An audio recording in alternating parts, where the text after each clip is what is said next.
हम करना चाह रहे थे, ये भी आपको पोटास और फास्फेट की पूरी मात्रा खेत की जुताई के वक्त पड़ेगा और नाइट्रोजन जब जरूरत हो आपको। अगर एक इसमें एक सावधानी और भी हम बताना चाह रहे थे कि अक्सर हम लोग देखते हैं कि किसान धान में या गेहूं में 2 किलो 3 किलो कट्ठा के हिसाब से डालते हैं। क्या डालते हैं ना? ज्यादा हम नहीं बोल रहे हैं, कम ही बोल रहे हैं, आप ज्यादा भी इसको डालते हैं। हम कब बोल रहे हैं 1 से 2 किलो कट्ठा में डालते हैं। अगर आपको 1 किलो अगर आप डाल रहे हैं तो क्या उसको आधा किलो करके 2 बार नहीं डाल सकते हैं? डाल सकते हैं ना, आपको विशेष फायदा मिलेगा। 2 किलो अगर डाल रहे हैं, हम रोक नहीं रहे, केवल हम कह रहे हैं उसको यूनिट को बढ़ा दीजिए। एक बार में नहीं दे करके 2 बार में देंगे। 10 दिन हमने क्या बताया, नाइट्रोजनस फर्टिलाइजर अगर आज डालते हैं तो 24 घंटे के अंदर में जो पौधा लिया, नहीं तो वो चला गया मिट्टी में। नहीं, वो हमारे पूरे वातावरण को, पूरे खेत को दूषित कर देता है। तो हम सबक लें इसको।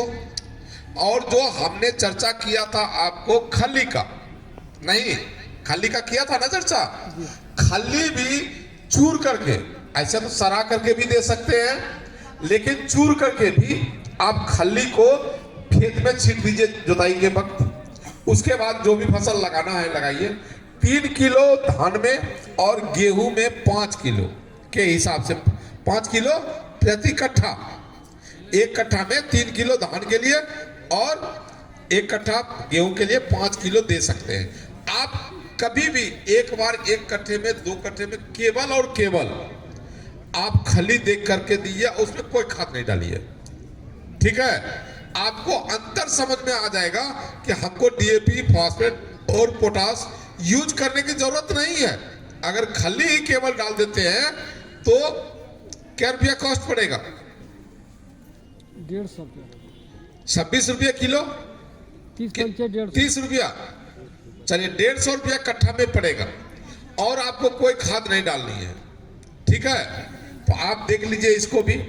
पोटास की बात हम कर रहे थे, तो पोटास अहम भूमिका निभाता है हमारे उत्पादन में, हमारे रोग से बचाने में।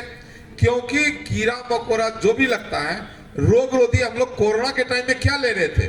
जिंक सल्फेट, गिलोय का सेवन हम लोगों ने काफी किया कोरोना पीरियड में। नहीं कि हमारे शरीर में एंटीबॉडी बना रहे, नहीं निरोधक क्षमता बना रहे, इसलिए हम लोग गिलोय का सेवन कर रहे थे। उसी तरह ये हमारे पोटास की अहम भूमिका है फसल उत्पादन में। ठीक है ना? आप पोटास का प्रयोग बहुत ज्यादा नहीं करना है आपको, 500 ग्राम से लेकर के 700 ग्राम प्रति कट्ठा। कब करना है? खेत की जुताई के वक्त, कादा करने के वक्त धान में। ठीक है, तो आप इस फर्टिलाइजर का प्रयोग इस तरह से अगर करते हैं तो डेफिनेटली आपको काफी ज्यादा लाभ मिलेगा। ठीक है, तो आपको फर्टिलाइजर की बात हमने कर लिया, वेस्ट डिकम्पोजर की बात किया, खली की बात किया। ढाइचा का नाम सुना है आपने? लगाते हैं? नहीं, लगाते नहीं है, नाम सुना है? कम लगता है, लेकिन लगाते हैं बहुत कम। मूंग का फसल होने लगा ना। ठीक है ना? और अभी सबसे बड़ी बात है कि अभी जो कौन सीजन आ रहा है? गर्मा सीजन नहीं है। अभी गर्मा फसल लगेगा ना, सब्जी का भी लगेगा। और फसल में कौन लगेगा? गर्मा में कौन लगाते हैं हम लोग फसल? मक्का और मूंग। नहीं, मक्का तो लग चुका था। अगर चर्चा हम लोग करते हैं तो मूंग आप लोग ये कहते हैं कि हम इसलिए नहीं लगाएंगे क्योंकि मूंग अभी जानवर खुला रहता है तो हमारा जानवर खा जाएगा। नहीं, दूसरा मजदूर नहीं मिलता है, तोड़ेगा कौन? ये भी एक समस्या, बहुत बड़ी समस्या है। हम कह रहे हैं जितना सा मजदूर मिले, जितना सा टूट जाए टूटने दीजिए। मूंग अपने हर खेतों में जरूर छीटिए और उसका पौधा जो जानवरों को खा करके बचे, उस पौधे को ही सरा दीजिए। ठीक है, तो आपको जो धान रोपेंगे उस खेत में, उसमें आपको यूरिया देने की जरूरत नहीं होगी। समझ रहे हैं? और दलहनी फसलों में आप जानते हैं इसके जड़ों में गांठ होती है और गांठ में बैक्टीरिया होता है। जो वायुमंडल में 78% नाइट्रोजन है, जो यूरिया के माध्यम से आप खाद दे रहे हैं नाइट्रोजन, वो वायुमंडल में 78% है। तो वो वायुमंडल से 78% जो नाइट्रोजन है उससे लेकर के वह जड़ों के माध्यम से हुआ बैक्टीरिया अपने खेतों, हमारे खेतों में देता। तो दो फायदा मिला आपको भाई साहब।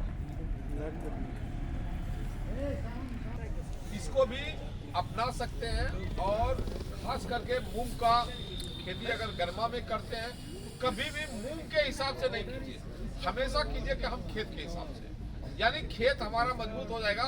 खरीफ में जो फसल हम लगाएंगे उसमें उसको नाइट्रोजन की जरूरत नहीं पड़ेगी, ठीक है ना। तीसरी बात, हमने जो ढांचा का किया, आपको ढांचा पहले लगता था हमारे खेतों में, नहीं किसान लगाते थे, लेकिन अब नहीं लगाते। कम लगता है सर, कब की नहीं के बराबर जी। किसान के पास बीज भी नहीं है। ऐसा हो गया जैसे मरुआ, सावा, कोदो नहीं है। पहले किसान लगाते थे खेरी, अब तो नहीं लगता। अब कोई लगाता है क्या? नहीं लगाता है। तो जितना संकट आया है हम लोगों के शरीर में, वो सब संकट हम लोग खुद लाए। अब महिलाएं लोग बैठी हुई है, ये कुछ करना ही नहीं चाहती है, झाड़ू पोछा तक भी नहीं करना चाहती है। सब मशीनें आ जाए, मशीन से ही कर लेंगे। हम कोई मेहनत नहीं करेंगे तो भाई शरीर में तो दर्द होना है, चेहरा में दर्द होना है, नहीं यही है समस्या ना। तो फिजिकल एक्सरसाइज आपको मस्त है। और हमारे पास अच्छे किसान भी नहीं है, लाने के लिए तो बहुत सारे किसान हैं आज गाँव में, लेकिन किसान का मतलब क्या? किसान का मतलब वो जो अपने खेतों को सुबह शाम देखे। गाँव में ऐसा कोई किसान आप पता है? एकाध किसान नहीं जो खेत रेगुलर जाता हो अपने खेतों, वो देखता हो कि हमारे पेड़ में भूसा लग गया है कि नहीं लगा है, हमारे धान में पुआल लगा है या नहीं लगा है। नहीं, अक्सर हम लोग देखते हैं कि किसान रोपने के बाद बीजने एक बार गया कि फूटने के वक्त देखने के लिए खेत क्या स्थिति में है। और आजकल ऐसा रोग आ गया है कि अगर 2 दिन नहीं गए तो तीसरे दिन पता चला खेत में कुछ है ही नहीं। ऐसा है ना बीमारी। तो किसान का मतलब है हमको प्रतिदिन खेत जाना चाहिए, नहीं तब आप किसान हैं। ऐसे तो आप सभी लोग कहते हैं कि आप किसान हैं, लेकिन हम जानते नहीं हैं, आप मानते नहीं हैं आप लोग किसान हैं। नहीं आएगा तब ना आगे। चलिए, तो किसान का मतलब ये हुआ कि वह सुबह शाम अपने खेतों को देखे, पौधों से उनको प्रेम हो, क्या पौधे में हो रहा है चेंजेज, कल कैसा था आज कैसा है, नहीं तब ना आपको पता चलेगा कि रोग लगा है या नहीं लगा है। आपका चना की अगर हम बात करें तो पूरा फली छेदक जब खा जाता है आपका चना, तब आप जान पाते हैं कि अरे मेरे खेत में तो फली छेदक लग गया है। क्या जब आता है वो आपको पता चलता है? क्यों नहीं चलता है? इसलिए पता नहीं चलता है कि आप खेत में, चना के खेतों में जाकर के बैठते नहीं हैं और बैठ करके एक गाछ को पूरा जड़ से लेकर के पत्ती तक एक एक पत्ती को देख जाइए, आपको समझ में आ जाएगा कि फूल आने के पहले ही वह आ चुका है आपके खेतों में। नहीं तो अगर वहीं पर आप दवा स्प्रे कर देते तो फल में छेद होता। तो इसीलिए हमने कहा कि हम आपको किसान नहीं मानते। किसान का मतलब है कि रोज अपने खेतों पर जाए और अपने पौधे को बारीकी से ध्यान से देखे कि क्या चेंजेज है। ठीक है, तो ये आपको ढांचा की भी खेती हमको करने की जरूरत है। और ढांचा की खेती कब लगता है? अभी लगेगा कि कब लगेगा? अभी नहीं सर, ये गेहूं कटने के बाद ढांचा की खेती। गेहूं की कटने के बाद ढांचा लग जाएगा? उसके बाद लगता है सर। उसके बाद कितने दिन के बाद? यही जो हम लोग बीज गिराते हैं ना। कौन सा बीज? ये धान का बीज। उस समय यहाँ। अरे धान का बीज कब गिराते हैं? रोहिन के समय में। रोहिन कब शुरू होता है? यही जेठ में। जेठ में नहीं, रोहिन कब शुरू होता है? जेठ में। कोई डेट फिक्स है? जैसे दही चूड़ा का डेट फिक्स है ना, कोई डेट फिक्स है इसका? कोई डेट फिक्स नहीं। नहीं है, लेकिन आप किसान नहीं है इसलिए डेट फिक्स नहीं है। अच्छा बताइए ना। ठीक अरे इसका डेट फिक्स है। ठीक रोहिणी नक्षत्र का आगमन की तिथि फिक्स है 25 मई। ठीक 25 मई को हर साल रोहिणी नक्षत्र का प्रवेश होता है। आप बोले ना कि किसान बैठे ही नहीं है हमारे। नक्षत्र कितने होते हैं हम जानते ही नहीं है। किस नक्षत्र में हमको बीज गिराना है, किस में नहीं गिराना है जानते ही नहीं है। जानते हैं धान में ऐसा कौन नक्षत्र है जिसमें बीज नहीं गिराना चाहिए? हैं? मृगशिरा में कब से शुरू होता है? अब कब से होता है लोग देखिए, अच्छा कोई बात नहीं, आधा इतना तो जानते हैं कि मृगशिरा में बीज नहीं गिरना चाहिए। चलिए मान गए हम आपको। तो यही है हमारे किसानों की स्थिति। किसान जो अपने उसकी जो परंपरागत खेती थी वो भूल गए हैं, सब चीज भूल गए, हर चीज को। ढैंचा का भूल गए। ढैंचा के अलावा और भी क्या लगता था खरीफ में? मूंग उर्दी भी बुनते थे। कुल्थी, उड़द उड़द। अच्छा ठीक है, हाँ ये लगता है। अब नहीं लगाते हैं, ठीक है ना। तो ये परंपरागत जो कृषि था मेरा, वो बिल्कुल हम छोड़ चुके हैं। हम नहीं जान रहे नक्षत्र, हम नहीं जान रहे हैं रोहिणी नक्षत्र कि कब आएगा नहीं आएगा। और तीसरी बात जो सबसे अहम है वो मैं कहना चाह रहा था, हमारे किसानों की कोई सोच ही नहीं है कि हम खेती करना है हमको। कहिए क्यों? तो जब आपका धान का बारिश हो जाता है, बीज गिराने का समय आ जाता है, तब आप बीज खोजते हैं। क्या गलत है या सही है? हाँ, जब बोने का समय होता है तब तो खोजते हैं। और अब बीज कब खोजना चाहिए था धान का? फरवरी मार्च में।